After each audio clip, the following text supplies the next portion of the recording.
नमस्कार दोस्तों, संकल्प अकेडमी के ऑनलाइन चैनल में मैं यशवंत चौहान आप सभी का स्वागत करता हूं।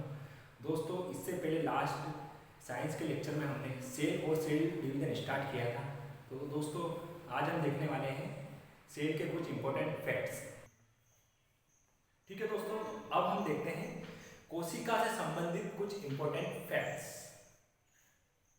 सबसे छोटी कोशिका किसे कहते हैं? माइकोप्लाज्म को। सबसे छोटी कोशिका माइकोप्लाज्म को कहते हैं। अगर हम इसका आकार देखें तो 0.1 से 0.5 म्यू माइक्रोन इसका आकार होता है। सबसे छोटी कोशिका माइकोप्लाज्म होती है। अगर अपन इसका आकार देखें तो 0.1 से 0.5 म्यू माइक्रोन होता है। ठीक है, तो दोस्तों अब हम देखते हैं माइकोप्लाज्म क्या है, इससे संबंधित कुछ फैक्ट्स। माइकोप्लाज्म यह एक तरह का जीवाणु है, बैक्टीरिया है। यह एक तरह का जीवाणु है। इसे एंटीबायोटिक्स के द्वारा नहीं मारा जा सकता।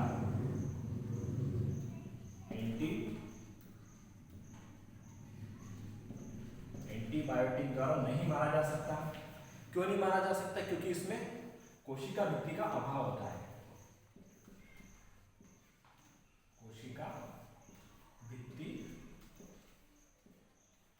अभाव।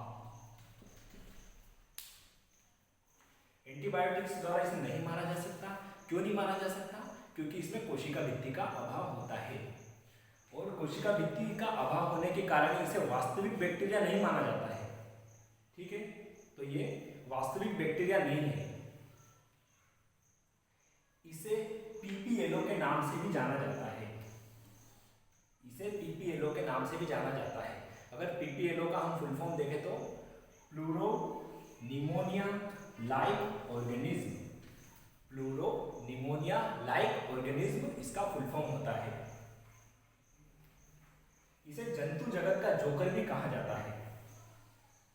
इसे जंतु जगत का जोकर भी कहा जाता है। अगर हम जगत की बात करें तो इसे मोनेरा जगत में रखा गया है। कौन से जगत में इसे रखा गया है? मोनेरा जगत में रखा गया है। ठीक है दोस्तों, तो अब हम अगला फैक्ट देखते हैं। सबसे छोटी जीवाणु कोशिका डायनिस्टर को कहते हैं। सबसे छोटी जीवाणु कोशिका डायनिस्टर को कहा जाता है। अगला फैक्ट देखते हैं। जंतु जगत की सबसे बड़ी कोशिका ऑस्ट्रिच पक्षी का अंडा।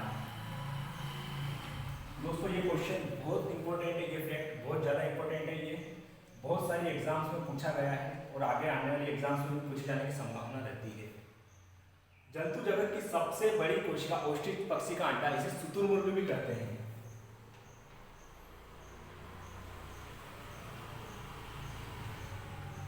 ये भी नोट कर लीजिए दोस्तों, इसे शुतुरमुर्ग भी कहते हैं। तो जंतु जगत की सबसे बड़ी कोशिका ऑस्ट्रिच पक्षी का अंडा, जिसे शुतुरमुर्ग भी कहते हैं। और एक और आप नोट कर लीजिए, सबसे भारी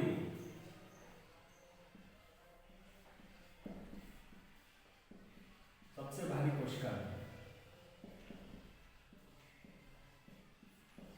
तो जंतु जगत की सबसे भारी कोशिका भी शुतुरमुर्ग होती है या ऑस्ट्रिच पक्षी का अंडा। सबसे बड़ी एक कोशिकी पादप कोशिका एसिटाबुलेरिया। सबसे बड़ी एक कोशिकी पादप कोशिका एसिटाबुलेरिया होती है। और इससे संबंधित एक और इंपॉर्टेंट फैक्ट है, न्यूक्लियस केंद्रक। केंद्रक की खोज भी इसी में हुई। मैं लिख देता हूं।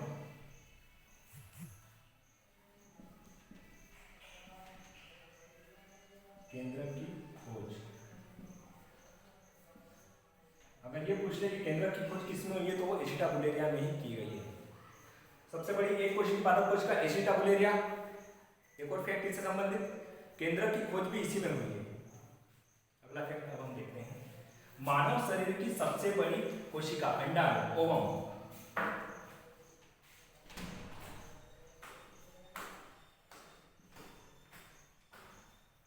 मानव शरीर की सबसे बड़ी कोशिका अंडाणु ओवम। और वहीं अगर हम देखें तो मानव शरीर की सबसे छोटी कोशिका शुक्राणु स्पर्म।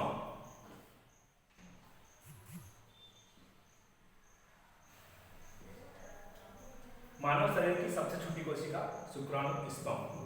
दोस्तों इससे संबंधित आप एक बात और ध्यान रखिएगा, अगर ऑप्शन में ना हो, कुछ एग्जाम्स में ये भी देखा गया है कि अगर कुछ एग्जाम्स में आरबीसी को भी सही माना है, तो अगर स्पर्म ना हो ऑप्शन में तो आरबीसी आएगा।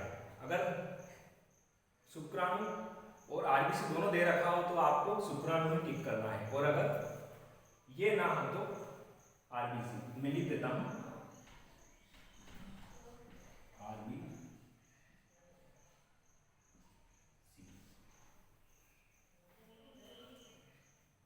ठीक है दोस्तों, मानव शरीर की सबसे लंबी कोशिका तो तंत्रिका कोशिका होती है, जिसे न्यूरॉन कहते हैं। एक बार और बोलता हूं, मानव शरीर की सबसे लंबी कोशिका तंत्रिका कोशिका न्यूरॉन। और अगर सबसे लंबी तंत्रिका कोशिका की बात करें तो मोटर न्यूरॉन। सबसे लंबी तंत्रिका कोशिका की बात करें तो मोटर न्यूरॉन। सबसे लंबी पादप कोशिका रेमिका रेशा।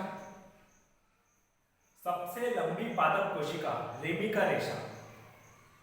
सबसे बड़ी प्रोकैरियोटिक कोशिका स्पाइरुलिना। सबसे बड़ी प्रोकैरियोटिक कोशिका स्पाइरुलिना। इसका अगर हम अपन आकार देखें तो ऐसा होता है,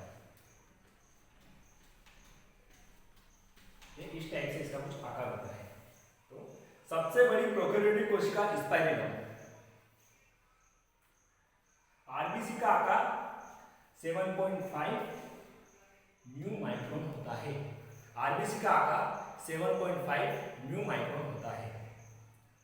तो ठीक है दोस्तों, ये हमने देखे कोशिका से संबंधित कुछ इंपॉर्टेंट फैक्ट्स। दोस्तों ये क्लास अगर आपको पसंद आई है तो इसे लाइक करिए, शेयर करिए, सब्सक्राइब करिए। दोस्तों आगे भी हम इसी क्लास लाते रहेंगे। ठीक है दोस्तों, हम मिलते हैं नेक्स्ट लेक्चर में।